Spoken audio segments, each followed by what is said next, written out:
Hi everybody, I'm here in my Art of Vital studio Saturday evening. A couple of things I want to share with you that I hopefully will be very inspiring. I want to talk about the journey of the artist and what it means to think like an artist and the value that it can bring to you if you are not an artist.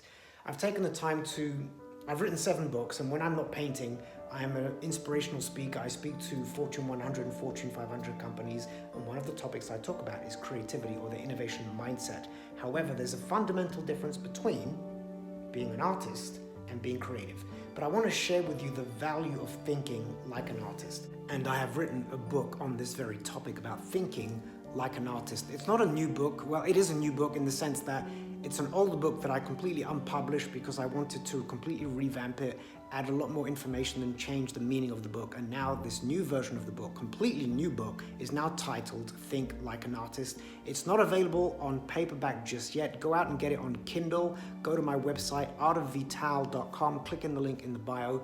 But this book brings a lot of great value and I'm going to break down why. As an artist, we go through several processes that reflect life.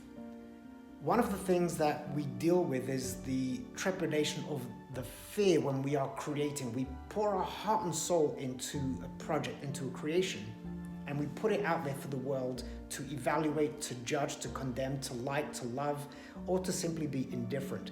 That can be very intimidating, and there's an element of overcoming fear. And fear is a great neutralizer. It can paralyze us, but it can also motivate us. There's a beautiful quote that I want to share with you about fear. It's from Michael Jordan. He says, "I've missed over 9,000 shots in my career.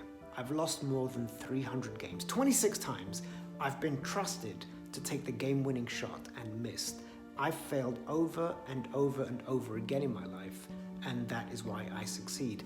Now, a part of the process of being an artist is we take endless risks. We explore, we experiment, and sometimes we fail miserably.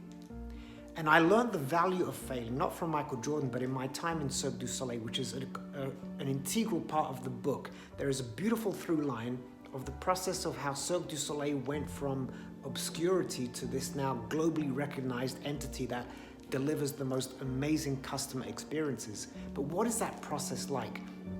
By me going through that process, I was able to discover talents and abilities that actually, even though I'm an artist, I didn't know that I had because of the process. And that part of the process I do definitely share in the book, Think Like an Artist. But the process of overcoming fear, of taking risks, of embracing the change.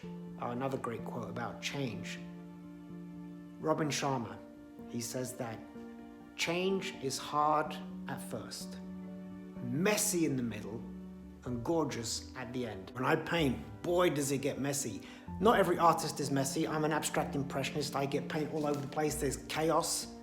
Again, that reflects life. We don't always have life in control. In every other department of my life, I am very rigid, very structured, very analytical, no chaos. But in here, in the studio, I have no fear of chaos. It's my friend. I embrace it. I leverage it. So let life get messy. I am a recovering perfectionist, but as a result of embracing the chaos as an artist and translating that into my real world, I've been able to become a bit more fluid, less rigid and less structured in everyday life, and it has brought me great value, enabling me to become more, to reach higher. And my process as an artist, I find very liberating because I completely release. I'm in the moment. It's a form of meditation. That's the other part about art.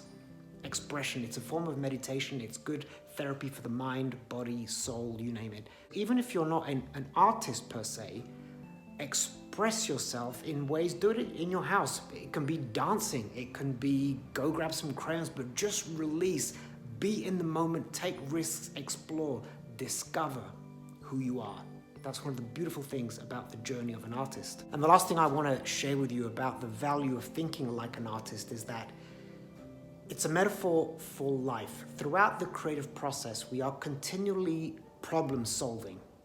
We leverage our creativity, our imagination. By the way, creativity and art are not the same thing, but we leverage our imagination and we are continually problem solving. We step back, literally, it's a metaphor for life. We paint, we step back, we observe, we analyze, we adapt, we change, we reevaluate, and we go back in and try again. And the process of art is you just simply keep doing it and you keep doing it and you keep doing it until eventually the piece creates itself. And there's a two-way conversation that I have with the canvas, but there's also a two-way conversation that we have with life. And it's a question of putting out there what you want, but also listening to the subliminal messages that the universe, your God, whatever that high energy is that you subscribe to, is sending you signals. It's been said that art is something that is channeled. It's not me really creating. And if you live life with that philosophy that you just allow things to pass through you, it takes a little bit of pressure off because you are free of somewhat of accountability, but you do have to create with intention. When I begin a piece, I have a vague idea of what I want to express, what I'm trying to portray, and then I just let it go. Again, live in the moment. Do not be afraid to fail. Explore, connect with your inner child, and then go get the book. Think like an artist. Fascinating story. I really think you'll be very, very inspired.